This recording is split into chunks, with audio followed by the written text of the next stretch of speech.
Good afternoon. That was sad. Good afternoon. Good afternoon. Thank you. My name is Obadiah Ewing-Roush. I am an actor, playwright, storyteller, and adjunct professor of theater here at Austin Peay State University. I wanted to address this topic of togetherness because I feel that we as a society do not truly understand, let alone embrace, what togetherness really means and how it can manifest in our lives as individuals. Now, we all love to be together with people who are like us, physically, socially, attitudinally, but how can we find togetherness with people who seem to be the polar opposite from us of all of those attributes? It is to our detriment, our continued detriment as a society and as a people, when we choose to ignore what we have in common, what we share with people that we are told are not worthy to be together with us. Now, most of what I think I know of togetherness has evolved not only out of my practice of live theater, but also from what this little coin represents. To me, this coin means basic human respect and the chance for transformation that is ever available for all of us, even those that we deem worthy of our hatred. Theater has taught me how to live out that transformation. I have learned not only much about myself and what I'm capable of, but what it means to be truly human. When a group of complete strangers comes together to experience a live theater performance, they are brought together and unified by the cleansing awe of theater, as the playwright David Mamet calls our art. We witness human beings, whether or not these human beings look like us or talk as we do, enduring the same disappointments and trying to achieve the same goals that all of us have: to belong, to matter, and importantly, to find safety. These characters are trying to find the same things that you are. How they achieve those goals is what makes for compelling drama. But the reason we watch and we listen, because on stage in front of us are flesh and blood human beings. These fictional characters, they embody the truths that are the vital essence of all people.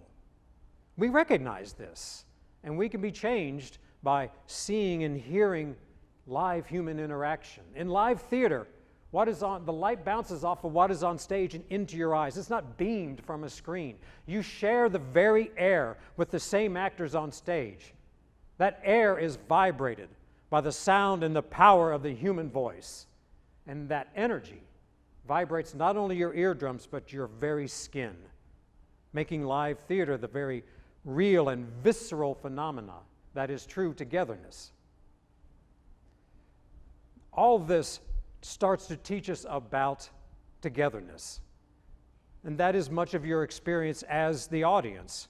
Now, we as actors must live out our lives through these characters, and we learn as much about human nature and human culture as any sociologist or anthropologist. We must come to terms with human nature and human culture, because our craft calls for us to infuse a full measure of humanity into every character we portray, the villains most of all.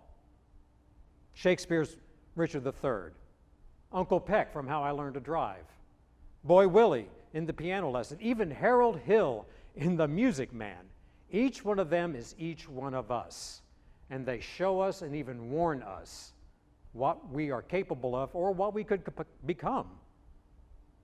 A simple accident of birth or some unforeseen circumstance during life could have made me another Reverend Fed Phelps, or the abolitionist Reverend John Fee, or Uncle Peck, or even Boy Willie.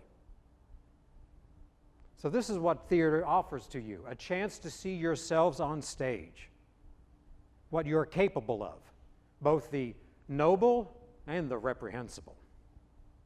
Are you trying to make the world a better place? How are you trying to do it? Every character I portray, every character you see is trying to make their world a better place. Their methods may be murderous and truly despicable, but they are all trying to achieve the same things we all want: to matter, to belong, and to find safety. What would you do if the thing you valued most in your life, your family, your reputation, your self-esteem, was threatened. How much destruction could you cause? Whatever destruction my character causes, I must find that destruction within myself and bring that onto stage. Otherwise, all you see is a two-dimensional, easily dismissed character instead of the reflection of your nature, as theater should be.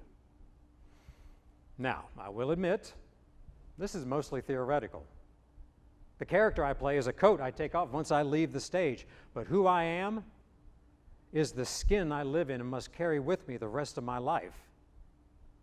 I must find the way to see how this I take on stage works in my life. It's one thing to carry these high-minded ideas, but it's quite another to try to live them out when we don't see them in the world around us.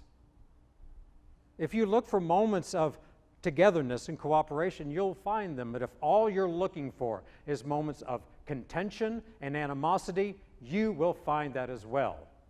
And if you do not allow yourself those moments of transformation and nor allow those for the other people around you, then togetherness remains a sweet but arrogant idea that will remain nothing more than that, an idea. So, let me tell you how this idea of respect and transformation has manifested in my life. My father was born the year World War I ended, and he fought in World War II. When he was drafted, he complied, not because he was some super patriot, but to do otherwise would mean going to jail. He married my mother before he left so that she would be taken care of in case they couldn't be together again. At the age of 25, he was a bit older than most other GIs, so he was put in command of a small squad of 24 young men. He admitted to me once that all he wanted from the war was to get home and bring all of his men home with him, and he accomplished that. Despite being in the initial waves of Normandy, surviving Battle of the Bulge, and finally ending up in Czechoslovakia by the end of all those hostilities. Decades later, colon cancer started to accomplish what the war could not. And even as his strength and his mass diminished, he continued to host the family reunion for the extended family on his farm. After one of the last of these to be held, I was helping him move the tabletops and the sawhorses back into the barn, and with just the two of us sitting alone in the cab of his pickup truck, I finally screwed up the courage to ask him, what was harder, the cancer or the war? He admitted the cancer was harder. In war, he said, I knew where the bullets were coming from and I could duck them. Then he looked at me and said, I can't duck this. My father passed away in 2001. His funeral and burial were on September 11th of that year. The camaraderie of grief and the loving support of family friends shielded us from the events of that day. In fact, I knew nothing at all of what happened that day until that evening when I turned on the news and those shocking images, the breathless reporting overwhelmed and even superseded my family's mourning. And nonetheless, I know my father is with me, as is my mother, who passed on several years later. And I am brought back together with my father from time to time through this simple coin, a bicentennial quarter. Now, bicentennial quarters were issued, appropriately enough, in 1976, a commemoration of the 200th anniversary of the signing of the Declaration of Independence. And my father loved these little coins. He would keep them out of the change he received from any given transaction. And after I struck out on my own, I would hold on to them as I came across them and give those to him when I was back home for visits. And the beam of his face beamed with excitement every time I gave him even 2 or 3 of these. And I don't think his joy came out of so much of knowing he could expand this humble little collection, but knowing that his youngest son was still thinking about the old man back on the farm. Now, don't think for a minute that our lives were all Leave It to Beaver. We were in the same house, but we were by no means together. Again, my father was born in 1918. He and my mother were products of the Great Depression. I was born in the early 60s, came of age in the 70s, a decade caught up in the whirlwind of the social and sexual revolutions of the previous decade. I saw Captain Kirk kiss Uhura. Archie Bunker taught me bigots are people too. And I consciously and purposely tried to mold my sense of humor around Hawkeye Pierce. My father served in an army that was still segregated, but he was by no means a bigot or, God forbid, a white supremacist. I never heard him speak a serious or heartfelt remark demeaning someone else because of the circumstances of their birth, only their behaviors. He grew up in and returned to rural Ohio. And I saw living in the country as a dead end and couldn't wait to leave. After college, I tried my hand at being a professional musician, playing in reggae bands, surrounding myself with Black Americans and Black Caribbeans, and immersing myself in their cultures. And his mantra was always, "There's not much money in it, you got bills to pay." After I moved to Florida, he and my mom would come to visit in their camper trailer, and I introduced them to my, at that time, Black girlfriend, and they were not really comfortable with it.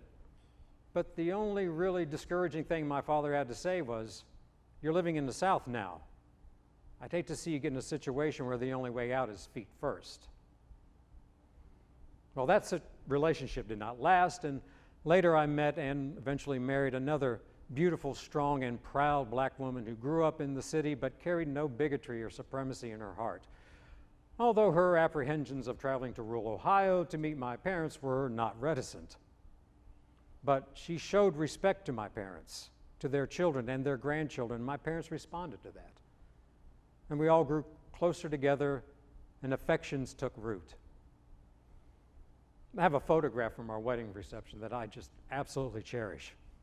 My father had just stepped up to us, and I can't remember exactly what he said, but he just expressed his love for both of us, his admiration for my new wife, and what he saw as the legitimacy of our marriage. In this photograph, he has an arm around each of us and the most beaming, happy smile on his face. That togetherness grew out of real human love, real respect, and a chance for transformation. Love that grows out of human interaction and the chance for transformation still manifests in my life. After my father passed away, I would still come across these coins from time to time, but there wasn't anybody to give them to. My mother didn't have the same fascination for them that my father did, so now I collect them for myself. Whenever I come across one, I smile inside and out because I know my dad is with me even for just a moment. So I will leave you with these words of Wang Yang-ming, a 16th century Confucian teacher. There is no knowledge that does not lead to action. If one knows but does not act, one does not really know. So I encourage you, if you want to know togetherness, find ways to have that interaction. Allow yourself and others to have that transformation, and what you think you know will turn into action, and then you will truly know it. Thank you.